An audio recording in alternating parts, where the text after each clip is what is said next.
കാട്ടാനകളുടെ സാന്നിധ്യം പതിവായ മൂന്നാർ നല്ലതണ്ണി കല്ലാറിലെ പഞ്ചായത്ത് വക മാലിന്യ സംസ്കരണ യൂണിറ്റിന് ചുറ്റും നിരീക്ഷണ ക്യാമറകൾ സ്ഥാപിക്കുന്നു. 4 ലക്ഷം രൂപ ചിലവിട്ട 16 ക്യാമറകളാണ് കേന്ദ്രത്തിന് ചുറ്റും സ്ഥാപിക്കുന്നത്. മൂന്നാർ ടൗണിലെ പഞ്ചായത്ത് ഓഫീസിലാണ് ക്യാമറകളുടെ കൺട്രോൾ റൂം പ്രവർത്തിക്കുക.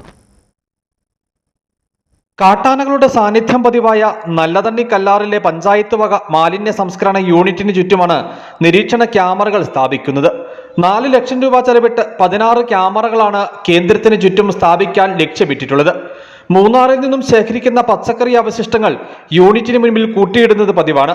ഇവ തിന്നാനെത്തുന്ന കാട്ടാനകൾ ശുചീകരണ തൊഴിലാളികളെ ആക്രമിക്കുന്നതും ആനകൾ കെട്ടിടത്തിനുള്ളിൽ പ്രവേശിക്കാനായി ഗേറ്റ്, കെട്ടിടത്തിന്റെ ഭിത്തികൾ എന്നിവ തകർക്കുന്നതും പതിവാണ്. കാട്ടാനകളുടെ സാന്നിധ്യം പതിവായതിനെ തുടർന്ന് മുൻകരുതലുകൾ സ്വീകരിക്കുന്നതിനായി നിരീക്ഷണ ക്യാമറകൾ സ്ഥാപിക്കണമെന്നാവശ്യപ്പെട്ട് 2 മാസങ്ങൾക്ക് മുൻപ് വനംവകുപ്പ് ഉദ്യോഗസ്ഥർ പഞ്ചായത്ത് സെക്രട്ടറിക്ക് കത്ത് നൽകിയിരുന്നു. മൂന്നാർ ടൗണിലെ പഞ്ചായത്ത് ഓഫീസിലാണ് ക്യാമറകളുടെ കൺട്രോൾ റൂം പ്രവർത്തിക്കുക. കാട്ടാനകൾ എത്തുന്നത് നിരീക്ഷണ ക്യാമറ വഴി അറിയുന്നതോടെ വിവരം വനംവകുപ്പിന് കൈമാറി സുരക്ഷാ നടപടികൾ സ്വീകരിക്കും. ഇതുകൂടാതെ ശുചീകരണ പ്ലാന്റിൽ നടക്കുന്ന മോഷണങ്ങളും ക്യാമറകൾ സ്ഥാപിക്കുന്നതോടെ ഒരു പരിധിവരെ നിയന്ത്രിക്കാൻ കഴിയും.